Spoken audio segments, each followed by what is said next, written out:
पर ये बच्चा हर किसी के घर नहीं आता, इसकी सेवा में कोई कमी ना है। पर इलाज के बाद कौन पालेगा इसको? अगर डॉक्टर बोलेगा कि नहीं इसने ऐसे ही रहना है, पर उसके बाद भी जब तक ये जिंदा रहेगा,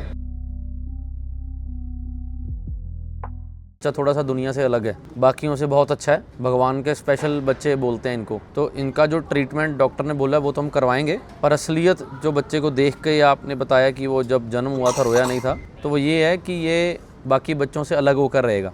इसमें दो रास्ते हैं आपके पास, तीसरा रास्ता तो नरक का है, वो तो मत चुनना। उसके लिए फिर तुम्हें भुगतान करना बहुत बुरा पड़ेगा, क्योंकि आप भी किसी भगवान को मानते होगे, तो उसमें धर्म में आपके बताया होगा कि जो बीजना पड़ेगा वो काटना पड़ेगा। पहला रास्ता ये है कि इसकी आपको खूब सेवा करनी पड़ेगी, बच्चे की सारी उम्र सेवा करनी पड़ेगी जब तक ये जिंदा रहेगा। और इसकी सेवा में अगर आपने कोई जाने में भी कोई कमी ले आए, तो 24 घंटे जो आपको कैमरा देख रहा है वो सिर्फ खुदा का देख रहा है, भगवान का देख रहा है, इंसान का कोई नहीं देख रहा। कई बार वीडियोस बाहर आती हैं कि माँ बच्चे को हाथ उठा रही है या खाना नहीं दे रही, वो जो चीज़ें हैं ना, वो इंसान अकेले में करता है तो भुगतता भी अकेले में ही है। जैसे कई बार क्या होता है, किसी इंसान के कीड़े पड़ जाते हैं पैरों में, तो हम लगते हैं बहुत बुरा हो गया, पर वो हमें बुरा लगता है इंसान होने के नाते, पर जो उसके कर्म होते हैं ना, वो उसको ही मालूम होते हैं कि उसने ज़िंदगी में क्या क्या गलत किया। तो ऐसे बच्चों की सेवा करनी तुम्हारे लिए पहला धर्म है, उसके बाद पूजा पाठ है, उसके बाद मंदिर है। पहला धर्म तुम्हारे घर में सुबह उठ के इस बच्चे की सेवा है। अगर ये रात को रोए, उसकी सेवा होनी चाहिए, भूख लगी है, क्योंकि ये बच्चा बाकी 4 बच्चों के बराबर है। बाकी ये देखो बच्चा भी चुप बैठा, वो चुप नहीं बैठेगा, वो थोड़ा सा वायलेंट रहेगा बार बार। पेशेंस, अंदर धैर्य बहुत चाहिए तुम लोगों को अगर तुमने इस बच्चे को पालना है। पर ये बच्चा हर किसी के घर नहीं आता, ये भगवान जिस पे बहुत खुश होता है उसके घर आता है। ये कोई बुरे कर्म नहीं है तुम्हारे कि ये बच्चा तुम्हारे घर आ गया। दूसरा रास्ता ये है कि अगर आप इस बच्चे को नहीं पाल सकते तो इसको अभी दे दो। सरकार का एक नियम बना हुआ है। देखो 2 चीज़ें हैं, अब मेरे घर गरीबी बहुत है, मैं बच्चे को नहीं पाल सकता, गरीबी है ना, पैसे नहीं है, काम करूँ कि बच्चे को पालूँ। उसमें दूसरा ऑप्शन है कि आपको बच्चे को सरकार को दे देना है, वहाँ पर जिस माँ बाप को इस बच्चे की ज़रूरत होगी वो इनको पालेंगे।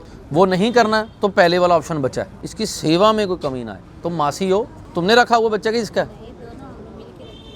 घर अलग अलग है तुम्हारा एक ही? जैसे मैंने यहाँ पंजाब रहते हैं, गांव रहती है, तो मैं सोची थोड़ा यहाँ पीजीआई थोड़ा जितना अपना होगा दिखा लेंगे। इलाज तो आप जहाँ तक भाग सकते हो भागोगे, पर इलाज के बाद कौन पालेगा इसको? तुम पालोगे ना। सही बात है, तुम पालोगे। तो तुम मेरी बहन ज़िंदगी में ध्यान रखना, जिस दिन तुम्हें लगे कि मेरे हालात, मेरा कई बार क्या होता है हस्बैंड सपोर्टिव नहीं मिलता, घर वाला नहीं ठीक, क्या करोगी माँ?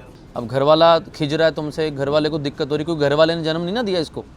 लेडीज़ जन्म देती हैं तो माँ का बच्चे के साथ लगाव इसीलिए ज़्यादा होता है क्योंकि माँ जन्म देती है, और जो जन्म देने वाली माँ होती है उसका लगाव ज़्यादा होता है बच्चे से। जेंट्स का कम होता है, बराबर होता है पर थोड़ा सा कम होता है। तो आपने इसको सारी ज़िंदगी पालना है। अगर राजों जैसे पालोगी फिर तो रखो, अगर तुम्हें कहीं स्टेज पे लगे कि नहीं मेरे से मुश्किल हो रहा है तो इसको ज़रूर उस घर पहुँचा देना जहाँ पर इसकी खूब सेवा हो सके। ये भी तुम बुरे कर्मों से बच जाओगी। पर अगर इसको रखते रखते तुमने सेवा ना की तो बहुत बुरा होगा। ठीक है, इसके इलाज के लिए जैसे डॉक्टर ने MRI बोली वो हम करवाएंगे, इलाज जो बोला डॉक्टर सब कुछ करवाएंगे, दवा भी लेके देंगे, MRI भी करवाएंगे, सब कुछ करवाएंगे।